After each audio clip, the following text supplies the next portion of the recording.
mau ditanyakan Pak? Enggak. Saya sih sering kalau penjelasannya lewat kata-kata sih saya juga sering dengar gitu ya. Makanya saya butuhnya apa yang ada di pikiran Ibu Agatha itu, saya pengen tahu tuh di gambarnya seperti apa gitu gambarannya. Kalau penjelasannya dengan kata-kata sih saya sering dengar. Kalau sering dengar kira-kira yang Bapak tangkap itu seperti apa Tritunggal? Soalnya apa yang saya tangkap itu nggak sesuai dengan apa yang ada di kitabnya gitu. Contohnya kan tadi Ibu bilang lihat aja seperti saya, katanya kan gitu ya.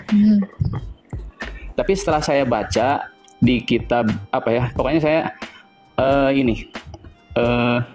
jadi ketika setelah Yesus selesai dibaptis, ya kan, maka turun Roh Kudus yang menyerupai merpati. Nah gitu. Lalu? Setelah nggak lama dari itu, langit terbuka, lalu ada suara dari langit, inilah anakku yang kukasihi, kan gitu ya.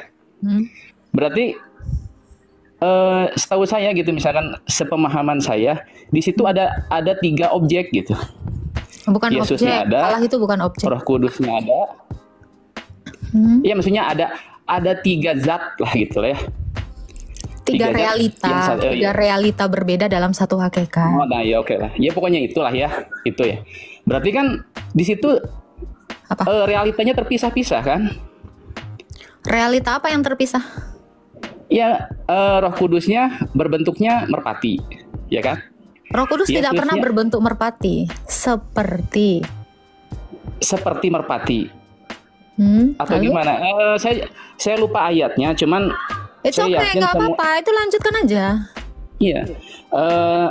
Cuman kan semua orang Kristen pasti tahu bahwa Yesus sekarang itu saya tanya Anda, kalau dikatakan terpisah, Anda melihat ketiganya? Kalau saya baca, ya sesuai dengan apa yang saya baca. Iya, dari yang Anda baca kan Anda bisa bayangkan.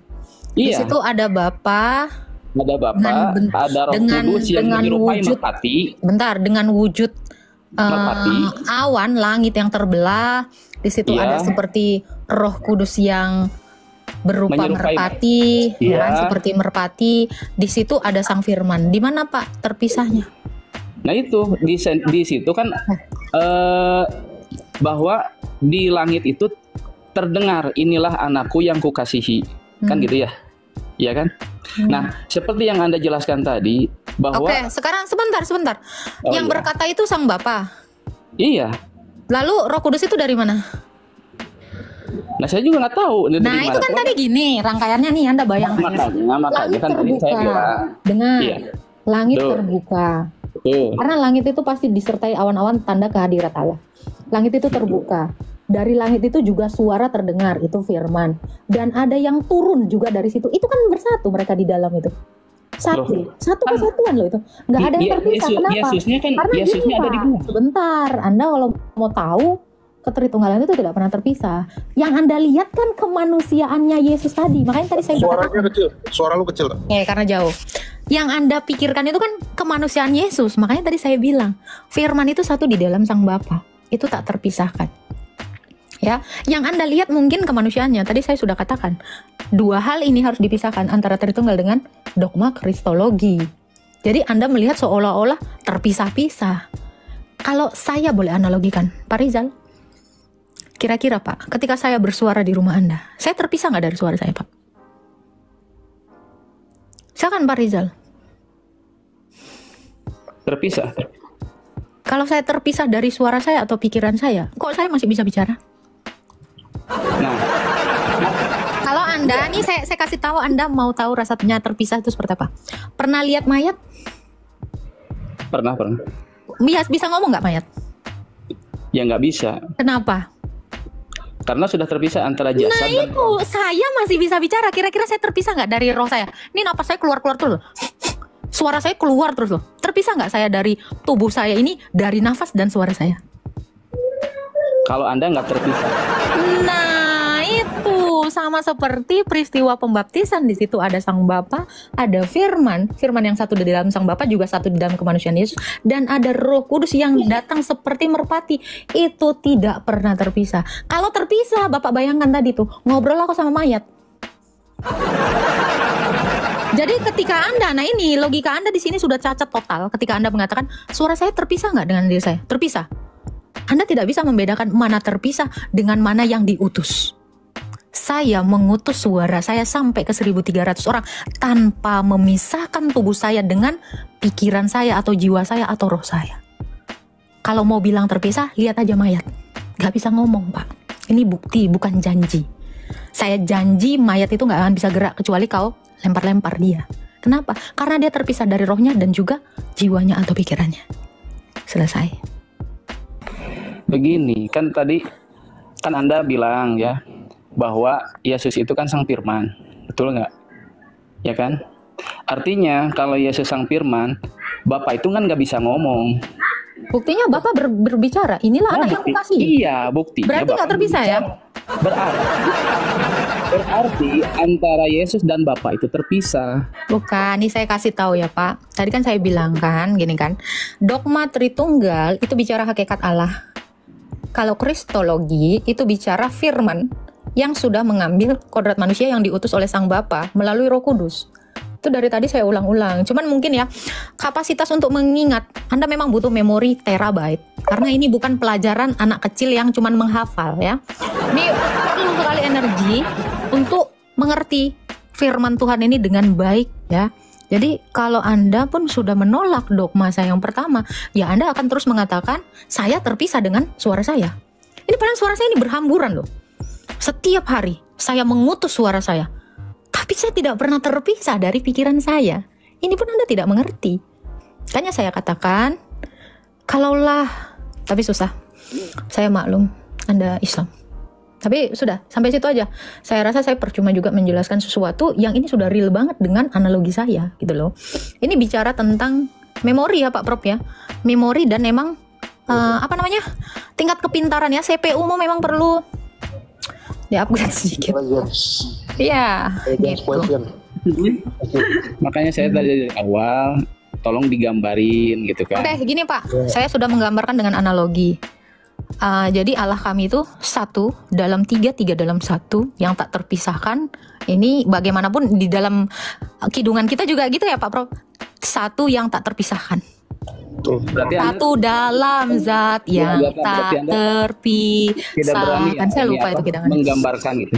Oke. Jadi saya cobalah gambarin gitu. Misalkan posisi Yesusnya di mana, posisi Bapak itu di mana. Enggak. Gini Pak. Saya rasa gini Pak, enggak apa-apa. Bapak enggak terima atau terima pun enggak apa-apa. Sekarang saya mau bertanya, Allah itu satu? Iya, satu. Satu yang seperti apa? Nggak bisa di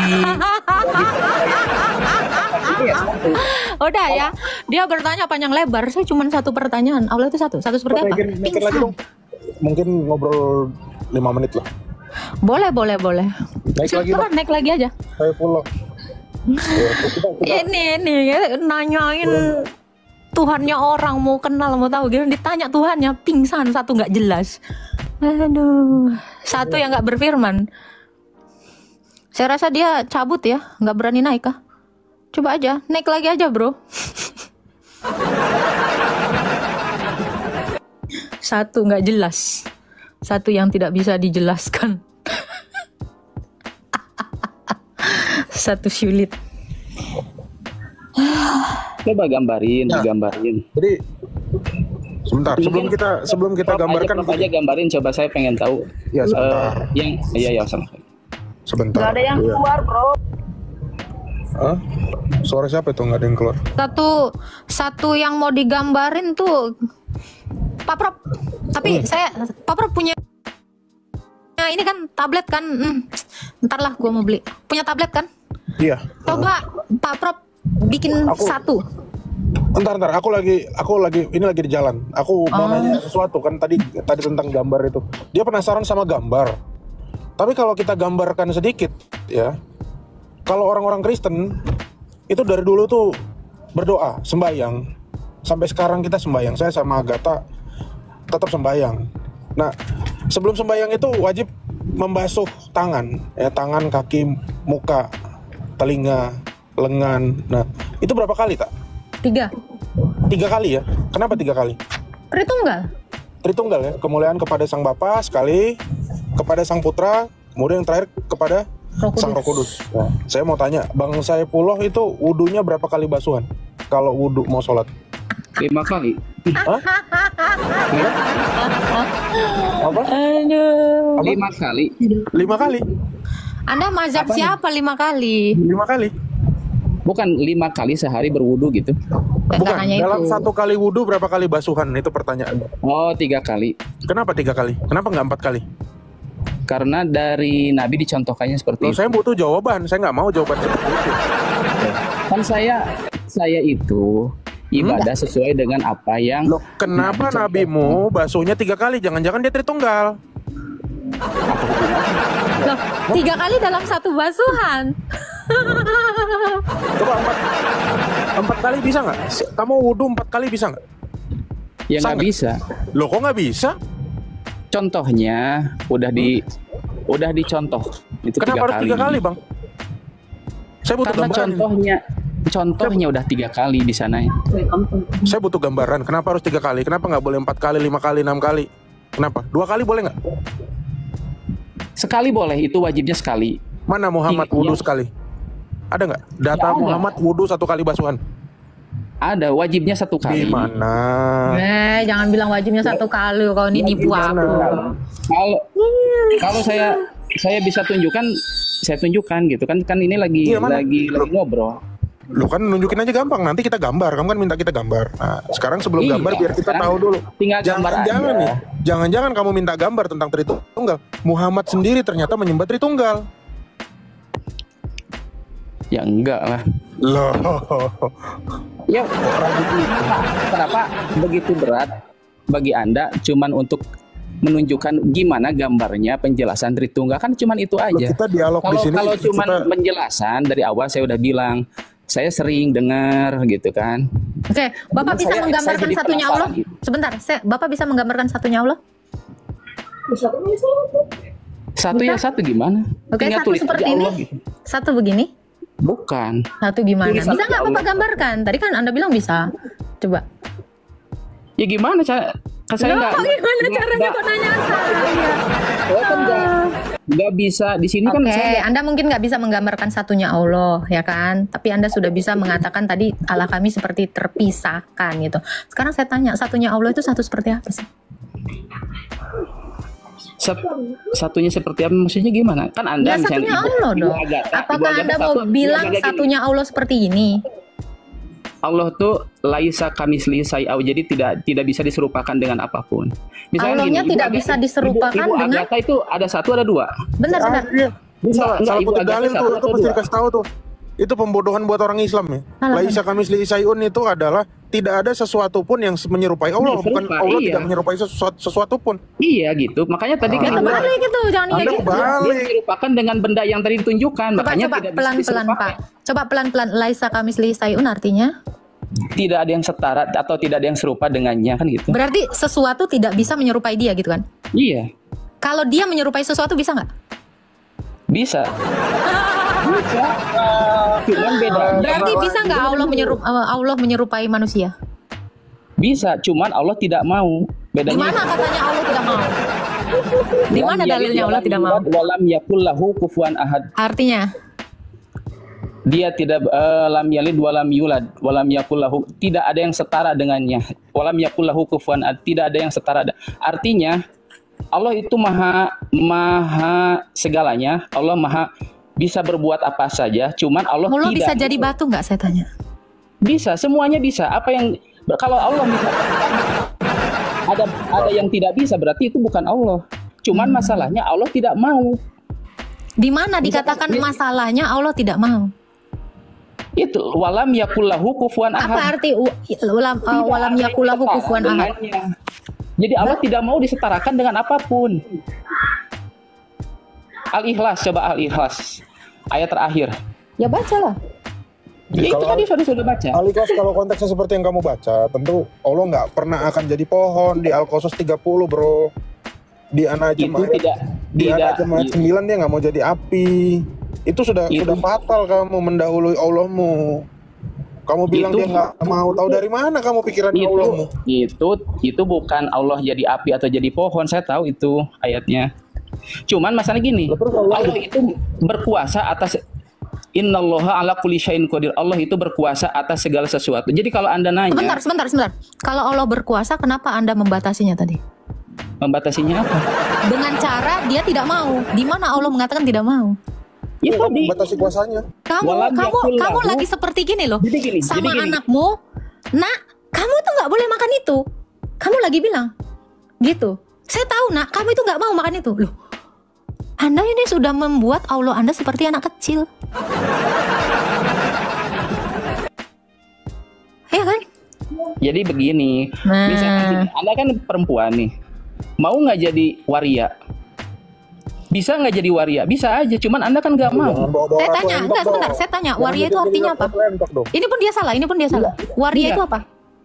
Anda itu kan perempuan. Waria itu pria yang seperti perempuan. Saya udah perempuan tulen. Gimana saya jadi waria? Anda kalau mau pakai analogi mikirin Enggak, dulu. Anda Kena. mau. Mana ada perempuan jadi waria? Wariduha mungkin. Ya Anda mau nggak?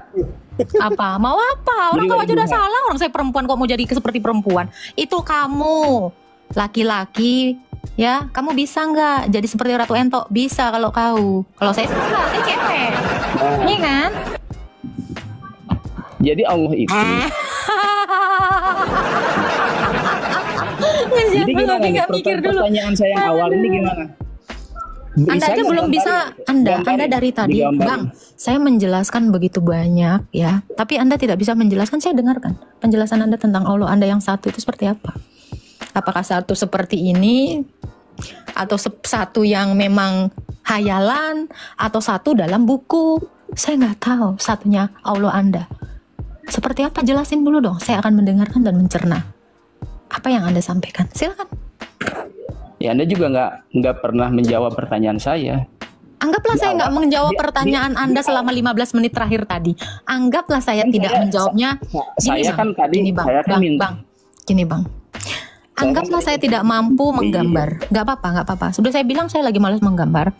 Tapi seperti saya itu adalah gambarannya. Kamu melihat dengan jelas ini. Saya ini 3 dalam 1, 1 dalam 3. Ini udah gambar jelas. Sudah saya bilang ini saya. Inilah unit dari Tritunggal itu. Contoh dari Tritunggal tadi. Tapi kan Anda menolak. Ya kan, seolah-olah Anda bilang saya tidak menggambarkan. Padahal ini selama 20 menit terakhir ini Anda sudah melihat gambaran dari Tritunggal itu. Tapi kan Anda anggap seperti itu. Saya cuma mau tahu gambaran Allah yang satu itu seperti apa sih contohnya? Kalau digambar, Kalau bisa digambarkan seperti apa? Yang satunya itu. nggak bisa digambar. Kalau Allah Oh. nggak bisa. Kan tadi udah saya bilang, Allah itu tidak bisa Sekarang diserupakan dengan saya apapun. tanya Anda. Kalau Allah itu tidak bisa digambarkan, apakah ada kemungkinan Allah itu tidak ada? Kalau Allah tidak ada, mungkin kita juga tidak ada. Anda juga tidak. Sebelum, karena gini bang, enggak. Itu bisa saya bantah. Allahmu itu, sekalipun dia tidak ada bang, karena dia baru ada di abad 7. Sekalipun Allahmu itu tidak ada, orang-orang di abad 1 bahkan sebelum Masehi, itu semuanya udah hidup bang. Jadi tanpa Allahmu, manusia itu udah banyak bang. Ini cacat. Karena apa? Justru tanpa Tuhan Yesus, kau itu tidak pernah ada.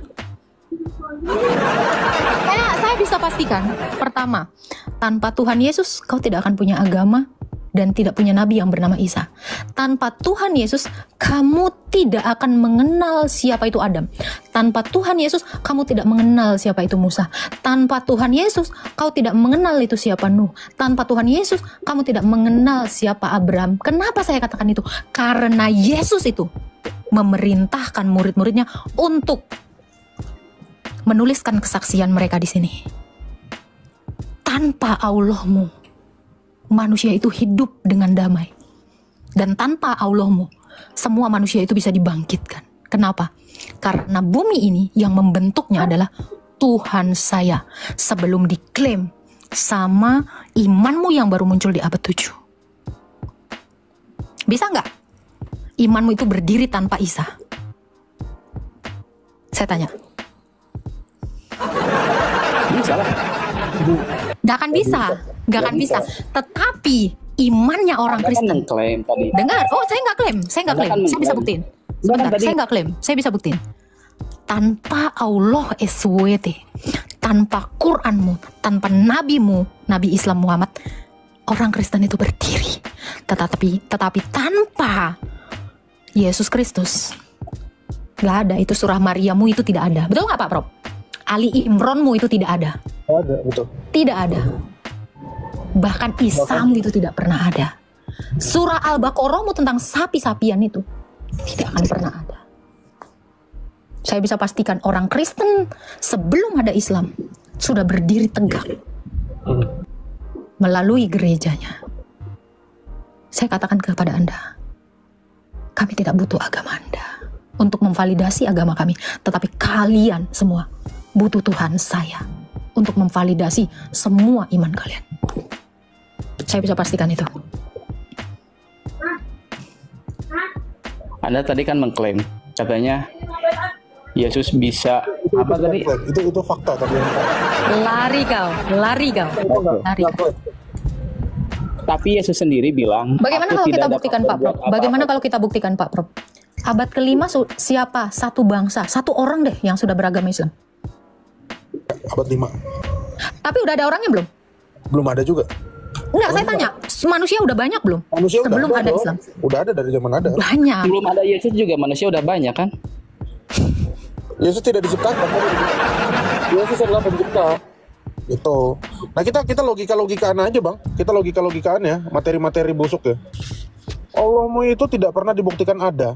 Dan lebih parah lagi, waktu Muhammad meninggal, Allah juga ikut meninggal. Ya, ikut sama Jibril-Jibrilnya meninggal. Gak ada yang tahu Allah di mana sampai detik ini. Tapi saat Yesus bangkit, sampai detik ini orang di seluruh penjuru dunia masih bisa ketemu dia. Banyak kisah orang saksi mata, bahkan yang sudah mati sendiri ketemu dengan Yesus. Di Indonesia aja banyak, apalagi mungkin di kampung-kampung. Tapi ada nggak satu orang di dunia yang pernah ketemu Allah? Nah saya tanya, pernah gini, katanya ada yang klaim, saya mau tanya nih, katanya ada yang jangan saya ada tanya orang nih, yang dibahas bertemu dengan tanya. Yesus katanya.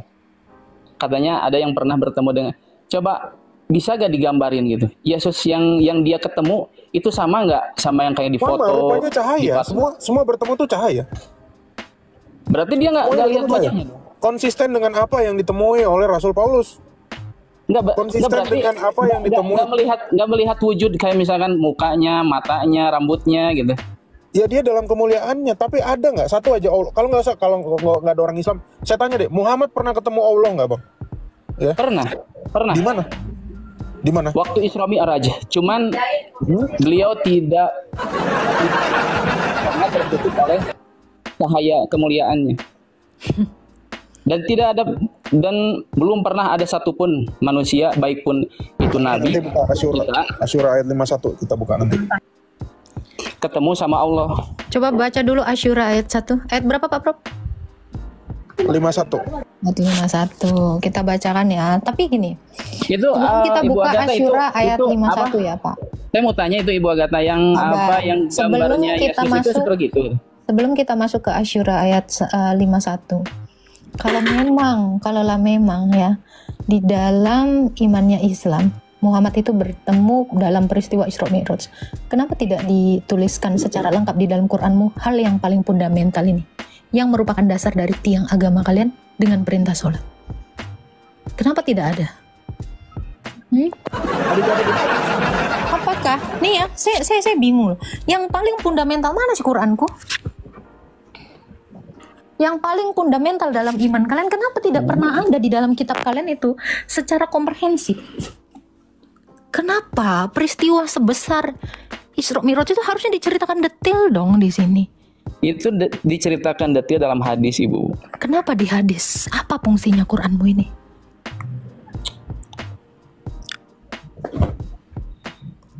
Gimana? Oke, sebutkan 6 rukun imanmu. Yang pertama iman kepada Allah, malaikat, para nabi, kitab-kitab. Saya tanya, beriman dalam kitab-kitab. Kitab apa yang dimaksud? Dari mulai suhuf Nabi Ibrahim, Zabur, Taurat, Injil, dan Al-Quran. Suhuf Nabi Ibrahim. Yang mana itu suhufnya? Suhuf Ibrahim wa Musa. Kan yang mungkin Anda cuma tahunya cuma 4 ya. Zabur, Taurat, Injil, dan Al-Quran. Mana suhuf Nabi Ibrahim? Itu Coba saya ada boleh lihat. Suhuf Ibrahim wa Musa. Ya, itu ada bentuk Al-Quran. apa? Suhufnya itu bentuk apa? Suhuf itu Kitab? lembaran. Boleh saya tahu yang mana? Kalau bentuk fisiknya tidak tahu. Oke. Karena Sekarang itu kan saya di tanya zaman Anda. Nabi Sekarang Ibrahim saya ya. tanya Anda. Anda beriman kepada kitab-kitab sebelumnya atau sesudahnya? Semuanya saya imani. Oke. Di dalam beriman kepada kitab-kitab termasuk nggak hadis? Hadis itu Di dalam iman Anda beriman kepada kitab-kitab termasuk nggak hadis itu kitab di dalamnya? kitab itu kan artinya buku ya. Silakan Pak itu Bro. dari bahasa Arab Silakan, itu Pak artinya Bro. buku. Itu Sebetulnya itu tadi dikatakan di dalam rukun imanmu itu kitab sebelumnya bukan kitab setelahnya. Hadis itu sebelum atau setelah? Semencretnya Bro. Hah? Hadis itu sebelum atau setelah, bro? hadis itu kitab kumpulan. Iya, saya hanya bertanya. Nabi dan Hadis itu peristiwa. ada setelah Quran diturunkan atau Oh iya, sebelum? Tadi kan. setelah. Nah, tadi rukun imannya apa? Beriman kepada kitab-kitab. Semua kitab. Loh, Zabur, Taurat, Injil, dan Al-Quran. ya, kitab sebelum apa? Sebelum apa? Sebelum Al-Quran. Nah, hadis itu setelah atau sebelum? Setelah Al-Quran atau sejaman dengan Al-Quran. Kamu udah mengkhianati. Beriman rukun Islam. kepada kitab-kitab sebelum apa setelah nih? Nah itu peristiwa Isra Mi'raj dituliskan sama kitab setelahnya bukan sebelumnya. Itu kan Pertama, Anda ini Anda ini kita kan- tetap Anda ini kan ngasih tidak dalil, tahu. bro. Gini Kita ya. Saya mau jelasin tapi Anda Iya, silakan lah, jelasin lah. Pastiin jelas ya. Jadi kan Kita gini, kasih dulu jadi dia kan jelasin, gini. tak? Iya. Pastiin kalau jelas. Hadis itu kan kumpulan atau perkataan Nabi, kumpulan perkataan Nabi. Jadi itu dikitabkan gitu, dibukukan, kan gitu. Ya, karena dalam Al-Quran dituliskan atiullaha wa atiur rasul, patuhi perintah Allah dan ikuti Rasulmu, makanya para sahabat membukukan, para perawi hadis itu membukukan agar generasi setelahnya itu dapat mempelajari gitu, mempelajari dari perilaku Nabi supaya kita mencontoh itu. Tapi kalau kitab yang dimaksud iman kepada kitab itu yang turun melalui para nabi gitu kan. Jadi pertanyaannya udah salah gitu. Minum dulu bang. Masih berantakan ini bahasanya nih. Gue nggak ngerti dia ngomong apa. Tapi ada yang mau saya tanyakan. Mencontohi perilaku para nabi ya, para nabi. Isa termasuk nggak sih di sini? Termasuk. Oke. Isa itu dibaptis. Kalian mau mencontohi perilaku Nabi Isa nggak? Kalau gini, kalau Nabi Isa dibaptis, itu kan syariat waktu itu aja. Memangnya Sekarang saya tanya, kapan? Memangnya orang kapan Kristen Isa memang disunat semua Sebentar. Memangnya kapan Isa dinarasikan Saya tanya dibaptis dulu, di Quranmu? Kalau Prof, dia kan kejebak, Prof. enggak gini, emang orang Kristen disunat semua enggak? Sekarang saya tanya. Bentar. Sejak kapan di Quranmu dinarasikan Isa dibaptis? Enggak. Saya kan tadi udah jawab. Syariat itu Kok bisa kamu menjawab sesuatu yang gak ada dalilnya tadi? Syariat itu berbeda-beda. Makanya ketika saya pernah baca, ketika Nabi Isa mengajarkan kepada kaumnya, ada yang menolak gitu. Padahal Nabi Isa datang itu bukan untuk meniadakan hukum Taurat. Artinya kan emang ada hukum Taurat yang dibawa oleh Nabi Isa, ada juga yang ditinggalkan, kan seperti itu. Dapat dari mana dia narasi menegakkan hukum Taurat? Kamu ambil dari mana itu? Tadi tuh Bapak Prof. Dari ayat kitab 18. saya baca, saya datang ke sini bukan untuk meniadakan hukum Taurat, melainkan untuk menggenapinya, kan gitu. Itu tertulis di mana itu? Dapat Terus dari di mana mana? narasimu Itu kan di Injil kalian kan? Oh, Injil kami ya. Oh iya. Sekarang saya tanya, Injilnya Isa mana? Ya. Injilnya Isa mana? Injilnya Isa saya tidak tahu kalau sekarang. Kan di dalam Cuman Quranmu, di dalam Quranmu kan dinarasikan Allah memberikan sebuah kitab Injil kepada Isa. Mana? Kalau kitab ditanyakan sekarang, mana kitab-kitab sebelumnya? Kalau kamu Yang nanya lima. Injilnya Itu udah Isa, nggak ada. larinya Itu Pak nggak Prof ada. larinya ke sini. Pak Prof itu saya udah tanya nggak bentar ada. Bang. Pak Prof saya tanya Pak Prof. Di sini ada nggak yang namanya Injil Yesus? Injil Yesus nggak ada. Nggak ada. Injil Isa ada nggak di sini? Di situ Injil Nggak ke situ dulu. Di sini ada nggak Injilnya Isa? nggak ada. Jadi kalau mereka pun bertanya, Injil yang sebelumnya itu kitab kami, Injil Isa. Di sini nggak ada Injil Isa. Adanya Injil Matius, Markus, Lukas, Yohanes. Injil Isa itu nggak pernah ada. Bahkan itu nggak pernah ditemukan. Di abad 1 pun itu nggak pernah ditemukan ya ada yang namanya Injil Isa. Makanya Allah kau ini cemana ini menarasikan dia memberikan kitab atau Injil kepada Isa. Terus kalian mengimani Injilnya Isa. Kalau kalian nebeng ke kitab kami nggak ada namanya Injil Isa di sini.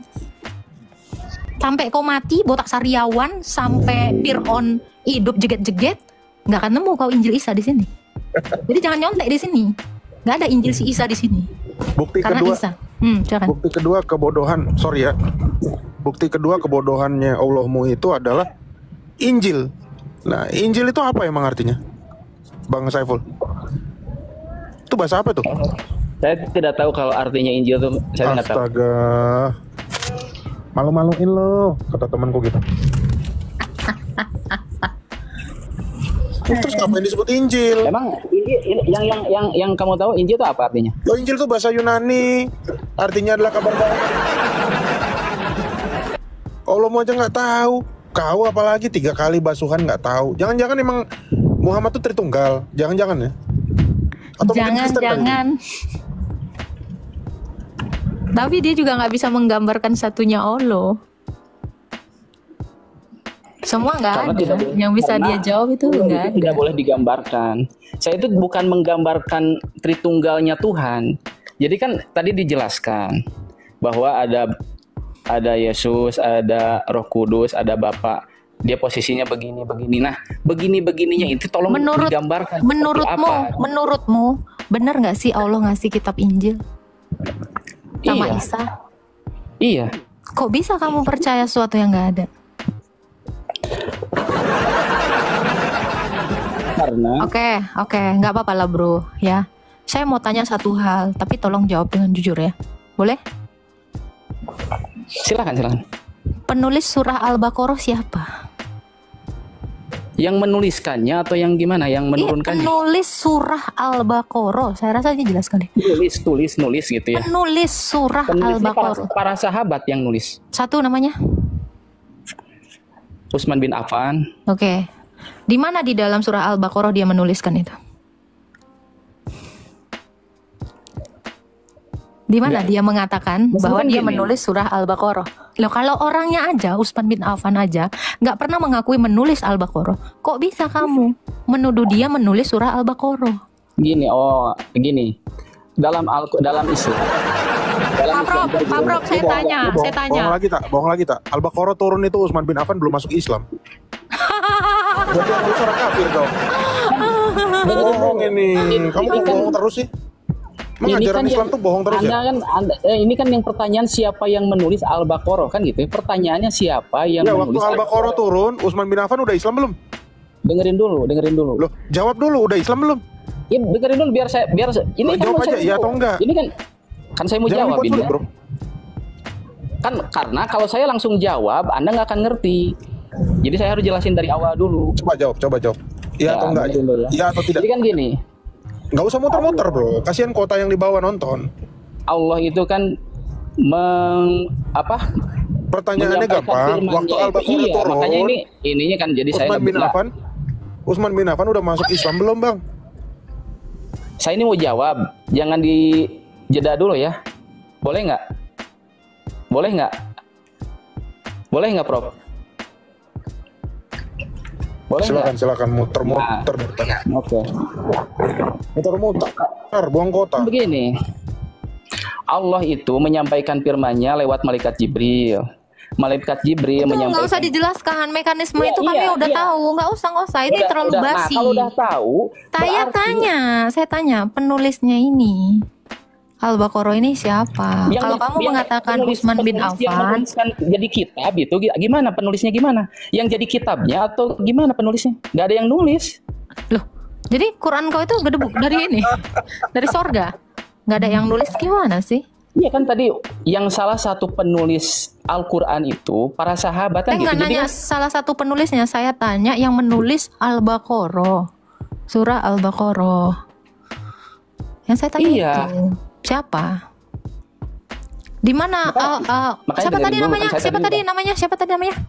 Utsman bin Affan. Di mana Utsman bin Affan dia mengatakan dia menuliskan Al-Baqarah, surah Al-Baqarah. Ini ada satu surprise lagi nih. Aku nunggu dia jawab aja nih.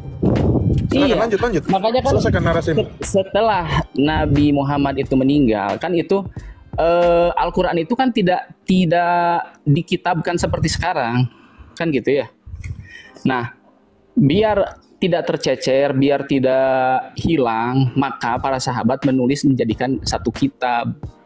Nah, kan tadi pertanyaannya siapa yang menulis? Ya para sahabat. Salah satunya siapa? Ya Utsman bin Affan kan gitu. Ini jawaban yang aku tunggu, ya. Dia bilang Utsman bin Affan ya. Penulis Al-Quran itu nggak ada satupun yang namanya Utsman bin Affan, ya. Tapi yang nulis bahkan saudara sepersusuannya Utsman bin Affan yang namanya Abu Sarah. Kalau kamu bilang Utsman bin Affan, kamu dapat data dari mana itu Utsman bin Affan nulis Al-Quran? Dapat data Ya dari mana? ada datanya. Dari Cuma mana? saya Tunjukin biar kita buka. Utsman bin Affan nulis Al-Quran, ya. Oke, mungkin bukan Al-Baqarah. Surat apa yang ditulis? Tadi udah jelas zong itu. Surat apa yang ditulis? Dari Saya tadi lupa. bohong terus. Kalau secara detailnya nulis surat apa, terus ayat berapa, saya lupa lagi kalau yang itu. Ya karena kamu bohong. Bukan masalah lupa. Kamu Apanya membela yang agamamu aja dengan bohong. Saya tidak bohong, itu kan yang nulis para sahabat. Ditanya salah satunya siapa kan tadi gitu. Salah pertanyaan. satu penulis sahabat nggak ada Utsman bin Affan nulis Al-Quran. Nggak ada, bro.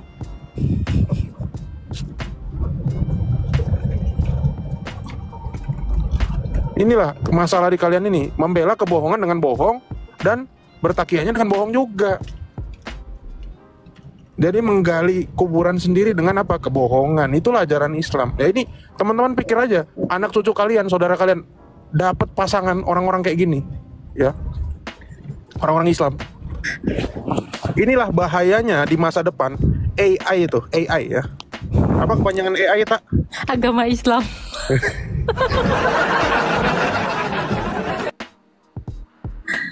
Astaga. Terus gimana lah kalian ini beriman? Si penulisnya aja nggak tahu gitu loh. Aneh ya Pak Prof ya. Kasian saya ngeliatnya. Arah. Parah ini. Utsman bakar Al-Quran, iya. Nulis Al-Quran nggak pernah, bro. Kapan Utsman bakar Al-Quran? Waktu perang Yamama. Lawan siapa? Lawan Musailamah Al-Kadzab. Masa nggak diceritain kamu? Prof izin toilet bentar Prof. Aduh nggak tahan.